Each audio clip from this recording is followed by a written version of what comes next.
Hello प्यारे बच्चों, कैसे हैं आप सब। उम्मीद करता हूँ ठीक होंगे। आज उसी सीरीज़ को आगे बढ़ाते हैं जो कल हमने किया था। आपको पता है थर्मोडायनेमिक्स के 2 लेक्चर ऑलरेडी हो चुके हैं। पहले वाले लेक्चर में हमने जनरल इंट्रोडक्शन किया था, जिसमें type of system, open, closed, isolated, boundary, extensive property, intensive property, है ना, एक्सेट्रा एक्सेट्रा। सेकेंड लेक्चर में बेटा ये भी आपको पता है कि हमने फर्स्ट लॉ ऑफ थर्मोडायनेमिक्स किया था। तीसरा लेक्चर भी हो चुका है, उसमें एंथैल्पी किया था, फिर उसके बाद हमने एंट्रोपी किया था। Enthalpy, entropy gives free energy, ये वाली चीजें कंप्लीट हो चुकी है। आज टाइटल आपने देख ही लिया होगा। आज हम लेने वाले हैं सेकेंड लॉ ऑफ थर्मोडायनेमिक्स, ऊष्मागतिकी का दूसरा नियम। काफी इंपॉर्टेंट है, चूंकि चैप्टर इंपॉर्टेंट है। इंपॉर्टेंट इसलिए भी है कि भाई फिजिक्स में भी है और केमिस्ट्री में भी है। कहीं केमिकल फिजिक्स के रूप में पढ़ते हो, कहीं फिजिकल केमिस्ट्री के रूप में पढ़ते हो, फ्लेवर अलग, बात एक ही है ना। इंपॉर्टेंट है तभी तो इसको फिजिक्स और केमिस्ट्री दोनों जगह रखा गया। सेकेंड लॉ ऑफ थर्मोडायनेमिक्स की बात करते हैं सीधे सीधे। पहले नियम से स्टार्ट होगा, फर्स्ट लॉ से स्टार्ट होगा सेकेंड लॉ। फर्स्ट में आपने पढ़ा है that energy can neither be created nor be destroyed, only it can change from one form to another। आप न तो ऊष्मा को, ऊर्जा को उत्पन्न कर सकते हो, न ही नष्ट कर सकते हो, बस आप एक अवस्था से दूसरी अवस्था में बदल सकते हो। ये आपने पढ़ा है पहले नियम में, है ना। लेकिन पहले नियम में हमें ये नहीं पढ़ाया गया कि कितनी ऊर्जा को कितने कार्य में परिवर्तित करेंगे। और पूरी थर्मोडायनेमिक्स की एक लिमिटेशन तो है ही, जो आप जानते हैं, नहीं जानते तो लिख लीजिए। पूरी थर्मोडायनेमिक्स की एक, वैलिड फॉर मैक्रोस्कोपिक सिस्टम, बड़ी अमाउंट में बात करता है, नॉट फॉर माइक्रोस्कोपिक सिस्टम। दूसरा, ये तो बताता है एनर्जी का कन्वर्जन करना है वर्क डन में, but how much time it will take to convert वो नहीं बताता।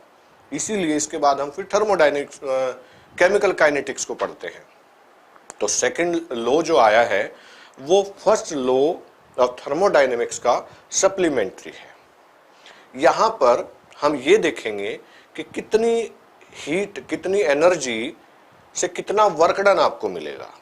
ठीक है, फर्स्ट लॉ ने बता दिया था हमको कि भैया आप एनर्जी को वर्क डन में कन्वर्ट कर सकते हो, और जो सेकंड, जो दूसरा नियम आया, ये हमें बताता है कितनी एनर्जी से कितना काम मिलेगा, मतलब इफिशियंसी।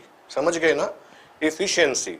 एक जो मोटरसाइकिल है वो 1 लीटर तेल में इतना जाती है, इतने किलोमीटर दूरी तय करती है, दूसरे वाली इतनी करती है, दैट इज इफिशियंसी। चलिए आप फटाफट हेडिंग डाल दीजिए, और हिंदी में लिखेंगे तो ऊष्मा गतिकी का दूसरा नियम, इंग्लिश में लिखेंगे तो second law of thermodynamics, second law of thermodynamics ये होगा। इसमें कोई एक स्टेटमेंट नहीं है कि अकेले स्टेटमेंट से काम हो जाएगा। इसमें बहुत सारे स्टेटमेंट है। कैल्विन का स्टेटमेंट है, क्लोसियस का स्टेटमेंट है, एक कॉमन स्टेटमेंट है। पहला जो स्टेटमेंट है मैं आपको वो बता देता हूं। पहला स्टेटमेंट क्या है कि जितने भी स्पॉन्टेनियस प्रोसेस होती हैं, पहला, इसका पहला पॉइंट आप लिख लीजिएगा। पहला पॉइंट ये है कि जितनी भी स्पॉन्टेनियस प्रोसेस हैं वो सब के सब इरिवर्सिबल हैं। मतलब एक बार काम हो गया, वापस नहीं आना है बंदे को, वहां पे वापस मुड़ के नहीं आना है। रिएक्टेंट प्रोडक्ट में कन्वर्ट हो गया तो हो गया, फिर रिएक्टेंट में वापस नहीं आएगा। आपने देखा ना, ऐसी रिएक्शन रिवर्सिबल होती हैं। तो such reaction which can move only in one direction, they are called irreversible. तो जितने भी आपने पढ़ी spontaneous, you know what is spontaneous, such process which proceed itself without the help of an external agency, they are called spontaneous। तो पहला statement मैंने आपको यहां लिखवाया है that all the irreversible process they move in only one direction, forward direction। ठीक है। दूसरा स्टेटमेंट, दूसरा क्या कहता है, दूसरा आप समझने की कोशिश करिए। जैसे मेरे हाथ में चाय का कप है, हमने दूध को बॉयल करना है, इसको बॉयल करना है, इसको हीट दी हमने, इसका टेम्परेचर बढ़ता गया, लेकिन जब इसका बॉइलिंग पॉइंट आ गया तो क्या हम इसके बॉइलिंग पॉइंट से ज्यादा इसको टेम्परेचर दे सकते हैं? नहीं दे सकते। नॉर्मल कंडीशन में जैसे वाटर का टेम्परेचर 100 डिग्री सेल्सियस होगा, उससे ज्यादा हो ही नहीं सकता, उसके बाद तो वो अपनी स्टेट चेंज कर लेगा। सिमिलरली दूसरे स्टेटमेंट में कहा गया कि there is no such machine which can give extra heat to a system after reaching its boiling point. ठीक से सुन लीजिए, किसी भी सिस्टम का बॉइलिंग पॉइंट रीच होने के बाद में ऐसी कोई मशीन नहीं बनी जो उसको उसके बॉइलिंग पॉइंट से, अगर वो लिक्विड है, उससे ज्यादा हीट दे सके। इसका उल्टा समझिए, आपने इस पानी को फ्रीजर में रख दिया तो क्या करेगा? फ्रिज क्या करता है? उसकी हीट को एब्जॉर्ब करने लगता है, उसके अंदर से उसका टेम्परेचर डाउन होना स्टार्ट हो गया।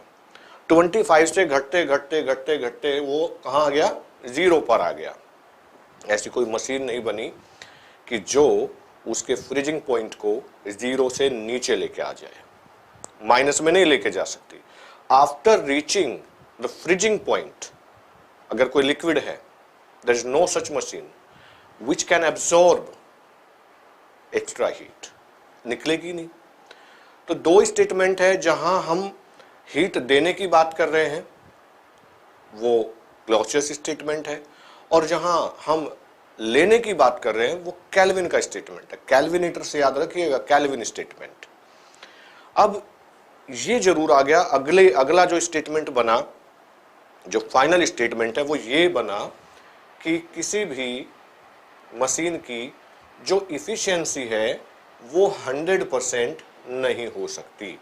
मतलब 100% इफिशियंसी नहीं हो सकती, इसका मतलब क्या है कि ऐसी कोई भी मशीन नहीं है जो 100% कन्वर्जन कर दे एनर्जी का वर्क डन में। अगर आप 100 किलो जूल आप दे रहे हैं तो वो 100 kilo joule completely work done में कन्वर्ट नहीं होगा, कुछ ना कुछ तो वेस्ट होगा, कुछ ना कुछ तो चेंज आएगा।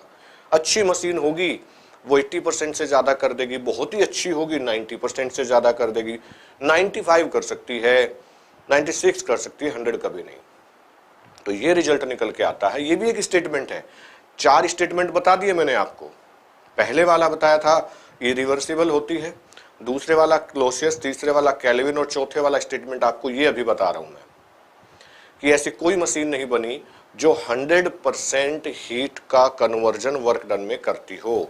इसका मतलब है कि सभी मशीन में सिंक इज नेसेसरी पार्ट, यानी कि कूड़ेदान होगा ही होगा मशीन के अंदर, क्योंकि मशीन वेस्ट करेगी। आप देखिए, ऐसी कोई मशीन आपने शायद नहीं देखी होगी जिससे धुआं निकल रहा था, जैसे साइलेंसर। क्या होता है? वो हीट, वो भी तो एक वेस्टेज ही है ना, 100% यूज नहीं हो रहा है उसका। तो कोई ऐसी मशीन नहीं मिलेगी जहां पर सिंक ना हो मशीन के अंदर। तो आप इफिशियंसी निकाल सकते हैं। आप फिजिक्स में पढ़ते हैं ना कार्नोट साइकिल, कार्नोट साइकिल, जिसमें आप ये वाला डायग्राम आप बनाते हैं। जब आप P और V, अगर नहीं पढ़ा है तो पढ़ लेंगे, इस तरीके का आप पढ़ते हैं। वहां पर 4 स्टेप होते हैं, ये भी आप पढ़ते हैं। यहाँ A, B, C, D, इसको साइक्लिक प्रोसेस बोलते हैं ना। आइसोथर्मल, यहाँ पर एक्सपेंशन, उसके बाद में एडियाबेटिक एक्सपेंशन, उसके बाद में isothermal compression, adiabatic compression, 4 process होती हैं। और ओवरऑल जब वर्क डन आप निकालते हैं, सो W1 + W2 + W2 + W3, ऐसा कुछ करके। हम वो ज़्यादा डिटेल में बात नहीं करेंगे उसकी, वो फिजिक्स वाले सर करा देंगे आपको। हम बात करेंगे इफिशियंसी की, बस इतना हमारी केमिस्ट्री में है। मैंने आइडिया आपको दे ही दिया। तो इफिशियंसी को हम यहाँ पर ईटा से रिप्रेजेंट करते हैं। और कैसे निकालेंगे इफिशियंसी? पहले उस सिस्टम का टेम्परेचर क्या था और जब आपने हीट दी है तब उसका कितना टेम्परेचर हो गया है। तो T2 - T1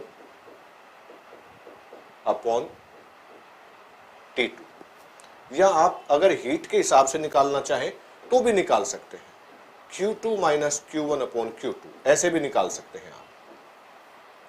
T2 is the, जो टेम्परेचर हीट देने के बाद हो गया है, पहले 50 था अब 70 हो गया, तो 70 - 50 / 70 ऐसे करके आप उसकी इफिशियंसी निकाल सकते हैं। बहुत छोटा सा न्यूमेरिकल आता है और कंफ्यूज कर देता है बच्चों को।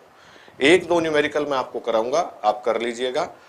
Second law of thermodynamics complete हो जाएगा आपका। सेकंड लॉ ऑफ थर्मोडायनेमिक्स वैसे एंट्रोपी से जुड़ा हुआ है, जो हम ऑलरेडी पहले कंप्लीट कर चुके हैं।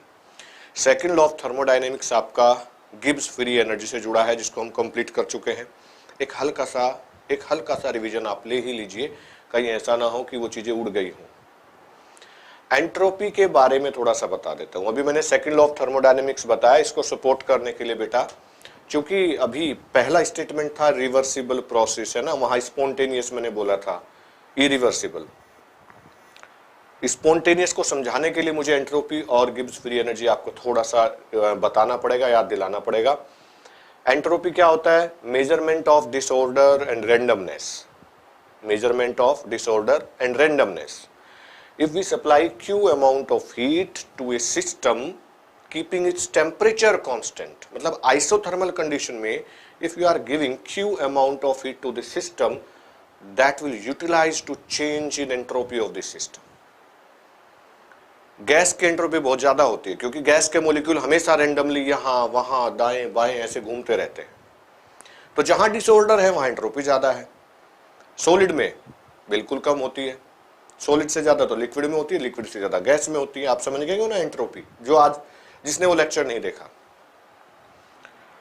एक स्पॉन्टेनियस प्रोसेस के लिए एंट्रोपी हमेशा पॉजिटिव होती है। आप अपनी लाइफ को देख लीजिए, अगर आप अपनी लाइफ को फ्री छोड़ देते हैं, रूल रेगुलेशन में नहीं बांधते, free from any kind of boundation, it means जो मन आ रहा है वो करो भाई, जिधर मन कर रहा है उधर चलो भाई, तो आपकी लाइफ में एंट्रोपी ज्यादा हो गई ना। क्यों?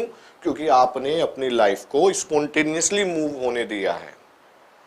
अब गिब्स फ्री एनर्जी जो यहां पर बात हो रही थी इससे जुड़ी हुई है, वो स्पॉन्टेनियस प्रोसेस है, तो डेल्टा जी की वैल्यू नेगेटिव होती है बेटा, ठीक। और गिब्स फ्री एनर्जी क्या है? That is the part of available energy which can be used to do some useful work. जब आप दूध को गर्म कर रहे हो तो कुछ हीट तो आपकी बर्तन को गर्म करती है और वो एटमॉस्फेयर के टेम्परेचर में रहती है, वेस्ट हो जाती है, तो उसका कितना पार्ट, कितना फ्रैक्शन, कितना परसेंटेज डायरेक्ट उस दूध को मिल पाया, that is Gibbs free energy. या यूं कह सकते हैं कि the part of energy which can B convert into work, useful work. वो तो एक अच्छी बात है, वर्क में आप समझ लीजिए 50%, 30%, 40%, 100 होता ही नहीं, तो बात वही आ गई ना। इसमें भी तो यही कहा गया सेकंड लॉ ऑफ थर्मोडायनेमिक्स में, कि ऐसी कोई मशीन ही नहीं बनी जो 100% एनर्जी को वर्क डन में कन्वर्ट कर सके। तो इसमें लिखने से ज्यादा समझाने की बात थी, मैंने आपको समझाया है सेकंड लॉ ऑफ थर्मोडायनेमिक्स। लगे हाथ में आपको थर्ड लॉ ऑफ थर्मोडायनेमिक्स भी बता देता हूं। अगर आप सीबीएसई के लिए देख रहे हैं तो सीबीएसई के तो सिलेबस में नहीं है, हाँ नीट आईआईटी जे में तो है। थर्ड लॉ क्या है? बड़ा आसान सा है, बड़ा आसान सा। थर्ड लॉ ऑफ थर्मोडायनेमिक्स कहता है कि entropy of a perfect crystalline substance is taken to be zero at absolute zero of temperature. फिर से रिपीट करता हूं, थर्ड लॉ ऑफ थर्मोडायनेमिक्स को, थर्ड लॉ ऑफ थर्मोडायनेमिक्स को रिपीट करता हूं मैं एक बार फिर से। Entropy of a perfect crystalline substance is taken to be zero at absolute zero of temperature। वैसे ही वो perfectly crystalline बोल दिया है, इसका मतलब है that is a pure solid where atom molecule they are arranged in a regular manner, और at absolute zero means 2 minus करके वो जीरो आना चाहिए, 0 केल्विन, यानी कि -273 डिग्री सी, तो उस पर एंट्रोपी जीरो होती है, ठीक है। तो एंथैल्पी हम करेंगे आज। एंथैल्पी के बारे में आप लिखना स्टार्ट कीजिए, एंथैल्पी क्या होती है। पहला स्टेटमेंट है enthalpy is state function and extensive property. First point इसके बारे में, enthalpy is state function and extensive property. और अगर कल के स्टेटमेंट याद हो आपको, बहुत इंपॉर्टेंट स्टेटमेंट कल मैंने लिखवाए थे 3, उसमें क्या था कि if we supply Q amount of heat to a system keeping अब ये तो कांस्टेंट रहेगा, ये वाली चीज, if we supply Q amount of heat to a system keeping temperature constant, तो वो डेफिनेशन हो जाती है आपकी एंट्रोपी की, आपके अगर ध्यान है। और अगर एट कांस्टेंट वॉल्यूम तो वो चला जाता है आपका इंटरनल एनर्जी में, और at constant pressure that is called enthalpy. तो एंथैल्पी को अगर डिफाइन करना है तो डेफिनेशन क्या होगी, if we supply Q amount of heat to a system keeping pressure constant, then it will utilize to change in enthalpy of the system. Clear concept? दूसरा इसमें कहा मैंने, it is state function extensive property. Next आगे का जो statement होगा वो ये होगा that enthalpy is the sum of, it is denoted by H, it is the sum of internal energy and PV type of energy. ये होता है इसका स्टेटमेंट। एंथैल्पी को H से डिनोट करते हैं, and H is the sum of internal energy and PV type energy. Use here delta H is equal to delta U plus P delta V। P delta V आपको पता है, चूंकि जो system के अंदर हम चीज, जो सिस्टम हमारा है वो गैस है, तो गैस को भी हम मान के चलते हैं आइडियल गैस। तो आइडियल गैस के लिए PV इक्वल टू क्या होता है, nRT होता है ना। तो PV की जगह हमें RT ले लेंगे, so delta U that is change in internal energy plus delta nRT, ये delta H is equal to delta U plus delta nRT, और जो डेल्टा N है is equal to mole of product minus mole of reactant. और केवल इसमें बेटा gas के molecule ही consider किए जाते हैं रिएक्शन में। जैसे अगर मैं लिखूं N2 प्लस 3H2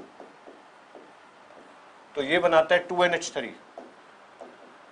इसमें ये भी गैस है, ये भी गैस है, और ये भी।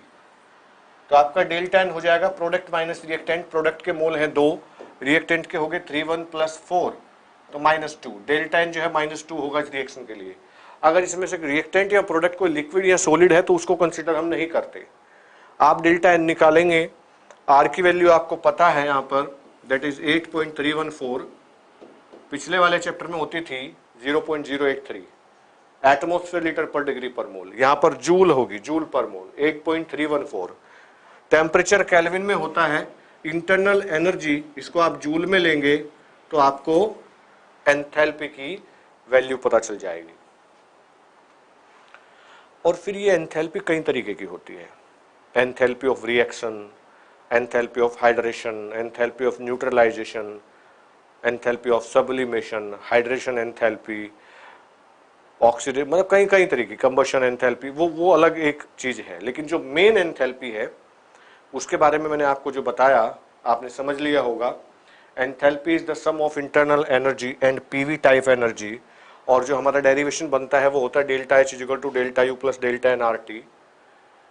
स्टेट फंक्शन एक्सटेंसिव प्रॉपर्टी होती है, और अगर हम किसी सिस्टम को Q अमाउंट ऑफ हीट देते हैं उस सिस्टम का प्रेशर कांस्टेंट करके, तो जो वो हीट आपने दी है वो कन्वर्ट हो जाती है एंथैल्पी में।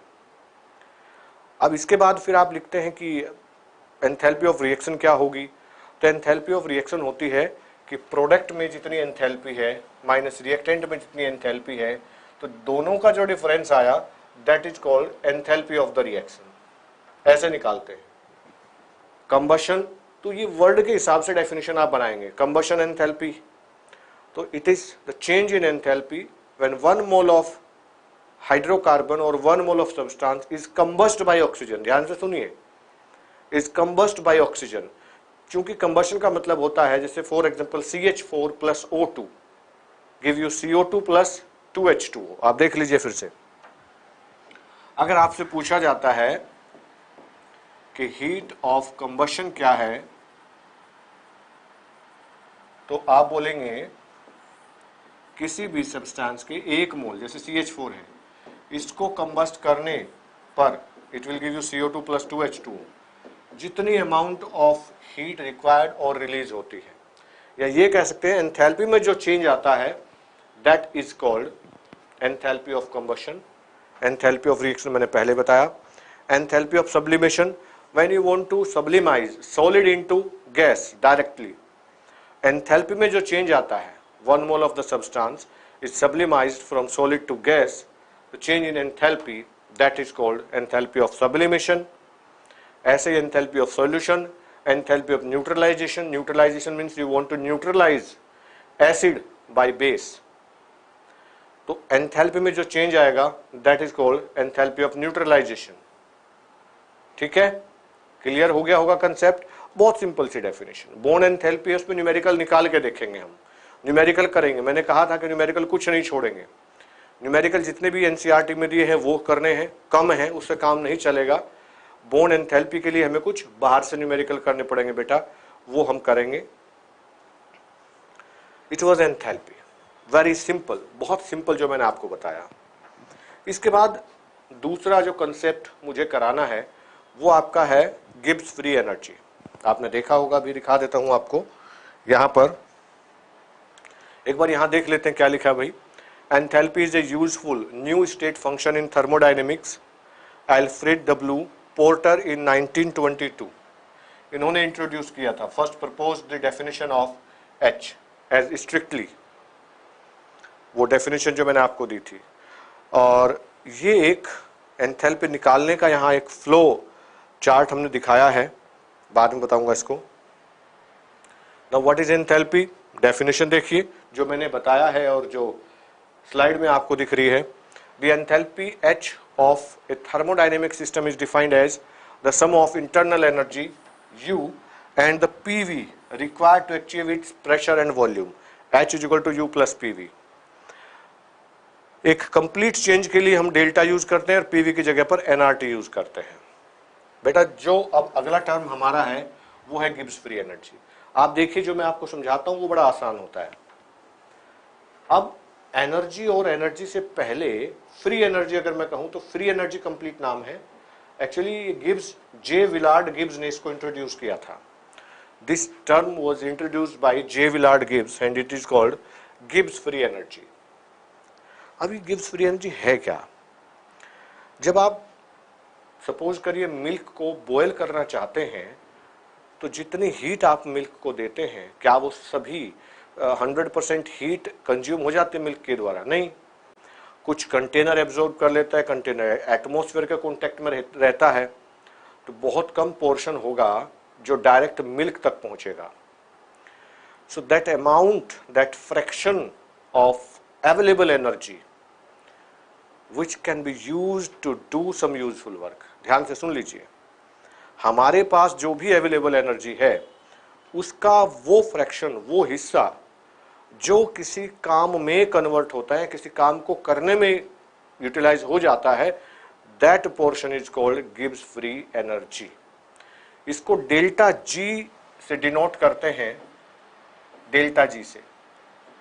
और ये डेल्टा जी यानी कि गिब्स फ्री एनर्जी इतनी इंपॉर्टेंट है, आप इसकी वैल्यू को देख करके किसी रिएक्शन के स्पॉन्टेनियस होने या नॉन स्पॉन्टेनियस होने का भी अनुमान लगा सकते हैं। Gibbs free energy is a function in thermodynamics, state function कहेंगे। Gibbs free energy originally called available energy was developed in the 1870 by American scientist J. Willard Gibbs. अब इसकी डेफिनेशन क्या है?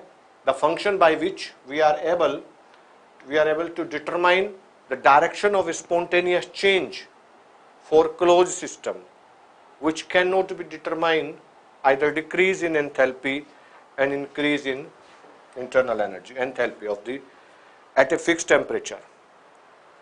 The function by which, अच्छा ये तो वो हो गया है आपको जो डेफिनेशन मैं अभी बता रहा था, मैं समझा देता हूँ। इसको हम डेल्टा जी से रिप्रेजेंट करते हैं। फॉर्मूला होता है बेटा delta G is equal to delta H minus T delta S. ये बहुत ही इंपॉर्टेंट रिएक्शन हो गई आपके लिए, क्योंकि इसमें तीन जो मेन डेफिनेशन होती है, एंथैल्पी, एंट्रोपी और गिब्स फ्री एनर्जी, तीनों का रिलेशन निकल के आता है। Delta G help us to determine the spontaneity of a reaction. If the value of delta G is negative, then reaction is spontaneous. If it is positive, then reaction is non-spontaneous. And if its value is 0, तो हम कहते हैं कि जो reaction है उसने equilibrium attain कर लिया है। कल मैंने आपको बताया था कि एंट्रोपी का पॉजिटिव होना मतलब डेल्टा जी का नेगेटिव होना और डेल्टा एस का पॉजिटिव होना इंडिकेट करता है कि रिएक्शन स्पॉन्टेनियस होगी या रिएक्शन फिजिबल है, रिएक्शन हो सकती है। अगर ऐसी कंट्रोवर्सी हो जाए कि डेल्टा जी नेगेटिव और डेल्टा एस भी नेगेटिव हो जाए तो क्या करेंगे? ये कहता है भाई नॉन स्पॉन्टेनियस होगी, ये कहता है स्पॉन्टेनियस होगी। स्पॉन्टेनियस नॉन स्पॉन्टेनियस मैंने कल की क्लास में आपको बताया था, फिर से एक बार रिपीट कर देता हूं। वो सभी रिएक्शन जो बिना एक्सटर्नल एजेंसी के अपने आप प्रोसीड होती है उनको बोलते हैं स्पॉन्टेनियस रिएक्शन, जिनको आपको फोर्स नहीं लगाना पड़ेगा। तो सिर्फ डेल्टा जी की सुनी जाएगी। जब कोई कंट्रोवर्सी होती है तो हम सिर्फ डेल्टा जी की वैल्यू को देख करके डिसाइड करते हैं that reaction will be spontaneous और नॉट। ये आपका एक रिलेशन है डेल्टा जी का। वैसे डेल्टा जी की एप्लीकेशन काफी होती है, यहां थैंक यू नहीं चलेगा अभी। डेल्टा जी की रिएक्शन एप्लीकेशन में इसे हम नॉन्स इक्वेशन में यूज करके इसका इलेक्ट्रोमोटिव फोर्स भी निकाल सकते हैं। Delta G is equal to minus N E F. Equilibrium constant करने में भी डेल्टा जी का यूज होता है। Delta G is equal to 2.303 NRT log Kc। ये हमारे सिलेबस में है। और एक अभी हमने किया delta G is equal to delta H minus T delta S. अगर कोई कंफ्यूजन है तो एक काम करेंगे, डिस्क्रिप्शन में, वीडियो के डिस्क्रिप्शन में आपको लिंक दिया हुआ है नोट्स का। नोट्स हिंदी इंग्लिश दोनों मीडियम में है। आप क्लिक करेंगे, एक बिटली करके लिंक दिया हुआ है, पीडीएफ डाउनलोड कर लेंगे, हिंदी में भी है और इंग्लिश में भी, तो आपको सारा कंसेप्ट क्लियर हो जाएगा। और जितना मैंने कराया है अभी जो मैं कराऊंगा उसको कम से कम कंसाइज कर लीजिएगा अपने नोट्स में, ताकि फिर न्यूमेरिकल में दिक्कत ना हो और आपकी समझ में आ जाए बड़ी आसानी से। ठीक है, छोटे छोटे वीडियो इसलिए दे रहा हूं आप बोर ना हो और आप उस कंसेप्ट को ठीक से समझ सकें। बहुत ज्यादा लंबा लेक्चर के बजाय मुझे लग रहा है, क्योंकि कुछ बच्चों ने कहा भी था छोटा लेक्चर काम की बात, उसी कंसेप्ट पे मैं काम कर रहा हूं। ठीक है, तो नेक्स्ट क्लास में बेटा फिर मिलते हैं इसी चैप्टर के नए कंसेप्ट के साथ में। Till then bye bye.